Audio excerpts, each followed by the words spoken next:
Assalamualaikum warahmatullahi wabarakatuh. Waalaikumsalam warahmatullahi wabarakatuh.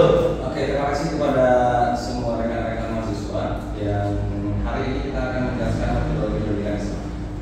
Yang mana hari itu kita akan bicara terkait dengan tujuan metodologi pendidikan Islam. Sebelumnya kita akan mengatakan ya, pendidikan Islam bertujuan membentuk insan kamil, yaitu akmalul insan, manusia yang sempurna.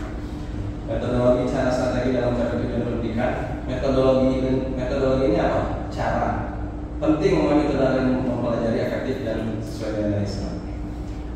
Nanti kita ini ya baca dulu. Nanti kita ada sharing session, kita tanya jawab. Kalian boleh bertanya jawab, silakan. Tujuan metodologi pendidikan Islam menyampaikan nilai-nilai Islam secara efektif, membentuk akhlak mulia dan spiritual peserta didik, menyesuaikan metode dan perkembangan zaman dan kebutuhan peserta didik. Poin yang ketiga nih ya. Poin yang ketiga ini itu adalah menyesuaikan metode dan perkembangan zaman. Ada nggak kalian di usia yang sekarang itu membandingkan dengan usia yang sebelumnya, atau sekarang terkenal dengan generasi Z, Alpha, Strawberry segala macam?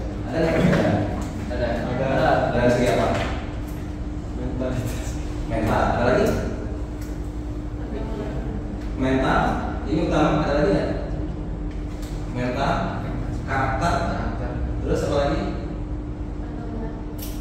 Circle masuk, apa lagi? Salah kerja. Oke, setengah masuk. Yang lain? Pola pikir.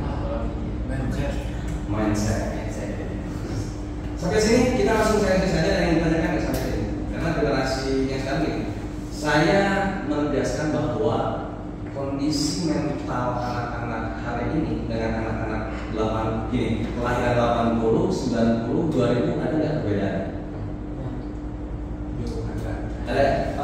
Coba kita analisis ya. Ya, kalian rata-rata kelahiran tahun berapa? 2000. Tapi bisa dong menganalisa. Kalian punya kakak nggak? Kakak yang lahirnya itu 80, 90 gitu. Ada nggak yang punya kakak lahirnya 80? Ada. Siapa? Coba. Dimas. Kakak punya 80. Ya. Kamu lahirnya 2000. Pendidikan Pak. Oke, karena ya itu bebas silakan. Mau karakter, pendidikan, pola pikir, adat istiadat misalkan, sioma dari ambek misalkan. Tapi lupa adatnya beda, terus karakter juga beda. Ali ganteng dan kasar. Dengan Nabi. Oh iya. Pede lah. Baik. Keren apa dari lahir Pak? Oh iya, itu harus. Oke, jadi memang perkembangan zaman ini juga menentukan bahwa kalau tahun angkatan saya 80-an itu kebentuk mentalnya. Jadi ibaratnya udah dihancur dalam mana dia akan tetap ada. Beda sama yang angkatan 90 atau 2000-an. Kalian mungkin akan lekas baper bahasanya. Baper ini apa ya? Kalau bahasa ini sensitif kan jadi sensitif. Terutama perempuan nih. Terkau ada yang kabogo selingkuh jadi segala macam kan gitu. Benar gak sih? Benar itu bawaan. Nah, beda kalau yang 80 dan 90 mereka lebih ke rasional aja gitu. Kalau kan 90 angkatan saya mungkin bicara dengan kategori Gen Z. Gen Z ini kan apa-apa tuh selalu kreatif. Terus mental ini saya tanya nih ke kalian angkatan berapa 2000? Contoh kalau kalian nge-play kerja atau daftar kerja, apa yang diinginkan terus tidak masuk tidak lolos ya, apa yang kalian rasakan? Ekspektasinya kok pasti masuk segala, tiba-tiba kalian tidak masuk. Korea. Kalau ini dulu. Oh siap. Kalau kecil ada pasti ekspresi apa yang kalian lakukan? Nangis. Ada nggak? Kalau punya disuruh ide itu nggak ada. Itu cewek yang kata. Kalau cowok kita bicara kata dulu ya, kata dulu standar zaman itu. Kira-kira nih, Azmi pengen masuk ke SSB Persib misal. Dan orang SPP ya, udah latihan futsal segala macam bla terus tiba-tiba masuk seleksi nggak masuk. Apa yang ekspektasi apa? Eksplorasi apa ekspresi apa yang kamu keluarkan? Berarti harus mengevaluasi diri sih Pak. Yang tadinya maksudnya kan sudah begitu loh. Oh, ya kecewa tuh, kecewa kan dari situ juga kecewa ada harus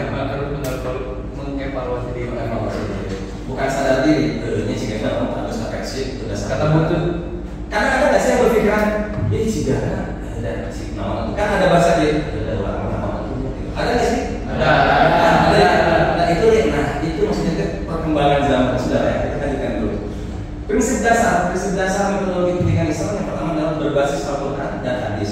Tentunya kalian hidup ini tidak akan lepas dari yang Al-Quran dan hadis. Setuju tidak? Yo, kalau orang cakap di tidak bisa. Yang namanya adalah Al-Quran dan hadis. Menghargai fitrah peserta didik apa nih? Ada yang tahu nggak menghargai fitrah peserta didik? Fitrah dulu deh, fitrah kan nama bersih. Oke, bersih apa lagi? Ada yang namanya Fitri kan di sini? Ada kan? Apa saat tadi nama kamu? Nilai suci. Kemudian apa lagi? Yuk kita bicara istilah adalah biar kalian memahami. Kadang begini ya, mahasiswa itu kadang bukan mahasiswa deh, orang-orang ini kadang paham ketika diucapkan, tapi tidak artinya itu banyak. Itu banyak banget. Makanya saya pengen tahu fitrah ini apa? Suci, bersih, apa lagi? Apa lagi? Kalau kalian bisa mengartikan fitrah ini, kalian bisa mendefinisikan nih, menghargai fitrah peserta didik. Jangan saling membuli. Jadi kan fitrah pendidikan ini adalah sama-sama menghargai satu sama lain, bertoleransi, terus menyayangi satu sama lain dalam konteks positif yang lain bobohan ya kan pasti kan gitu. Yang selanjutnya adalah holistik, pendekatan yang mempertimbangkan semua aspek dari suatu masalah dan situasi. Contohnya ya, pendekatan holistik ini contohnya seperti ini. Kalian tahu dokter? Dokter bisa tahu tidak bisa mendiagnosa nggak sakit kalian itu apa? Kenapa? Harus nanya keluhannya dulu. Siapa kan? Dokternya ke pasien. Dokter ke pasien. Terus kalau misalkan tidak menanyakan dokter ke pasien keluhannya? Nggak tahu nanti. Pernah ke dokter ke sini? Nah, makanya kan dokter ini pendekatan holistik. Pendekatan holistik ini adalah pendekatan yang dilihat dari semua aspek. Kalau dokter yang tidak bisa ngaradangan, bahasa Indonesia apa? Ngaradangan. Bahasa Indonesia apa? Masih itu bahasa Indonesia ngaradangan, itulah ya. Jadi dokter ini melihat semua aspeknya. Oh, saya sakitnya ini. Oh iya, berarti itu harus begini. Nah, ini sebetulnya pendekatan holistik. Prinsip dasar pendidikan itu salah satu. Terus yang selanjutnya adalah integritas sama. Kontekstual seperti itu lah. Jenis-jenis metode dalam pendidikan Islam itu ada metode keteladanan, suatu hasanah. Contohnya seperti apa? Suatu hasanah contohnya? Nabi Muhammad SAW. Terima kasih. Yang kedua adalah metode pembiasaan. Seperti apa metode pembiasaan? Seperti sholat. Curhat, Sholat. Apalagi? Belajar. Ya itu dan lain sebagainya. Metode nasihat. Nah, yang Selamat. Ya, yang diceramahkan atau segala macam. Gini, kalau kalian pernah SD nggak deh? Pernah SD, terus pernah dicarikan gitu. Nah itu kan nasihat. Gak benar loh. Nanti kalian akan paham. Udah berarti kamu kan bicarakan ketika pikir kalian dengan SD, tapi nanti ketika kita tarik 10 tahun ke depan, oh mereka orang udah dicarikan berarti seperti itu nasihat. Jadi perspektif dari yang namanya bicarakan ini adalah nasihat tergantung dari klasifikasinya. Mau SD dicarikan, mau SMP, bukan sekolah dicarikan, tapi mau SMP, mau kuliah itu adalah nasihat. Berarti jadi sedikit dicarikan. Terus ada lagi metode diskusi, tanya jawab. Terus ada metode cerita. Nah, metode cerita ini banyak nih. Jadi ada yang punya tidak bawa materi, tapi dia punya experience atau pengalaman di mana oh saya begini, jadi nanti bisa diadopsi sama kalian. Terus ada metode praktik langsung. Praktek atau praktik? Praktik. Praktek atau praktik? Praktik. Ngenah itu nyebutnya. Praktek. Lebih enak praktek atau praktik? Praktek ya, itu terserah kalian. Metode keteladanan yang tadi kita bilang adalah sesuatu hasanah. Pendidikan menjadi contoh nyata dan akal dan perilaku. Efektif tidak metode sesuatu hasanah ini? efektif banget Pak. Contoh begini selain sesuatu hasanah, kalian punya itu apa? Sosok yang didolakan. Ada Akhirnya nggak seperti yang di saat itu. Kalau laki-laki siapa, perempuan siapa. Harus ada soal itu siapa? Kalau misalnya kamu dikasih kesempatan, kamu pengen jadi siapa?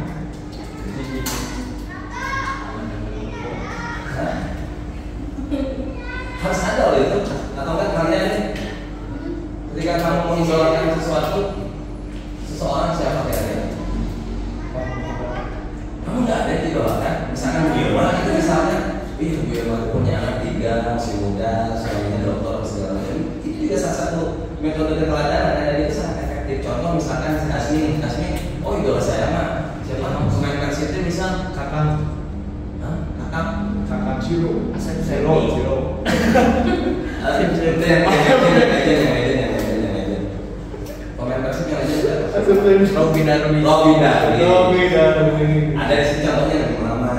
Efektif dalam pembentukan karakter. Jadi Nabi Muhammad ini juga selain menjadi suatu pasangan dan itu terkenal di dunia bahwa kepribadiannya, terus kepribadian, terus pola pikir, sikap dan sebagainya. Mana?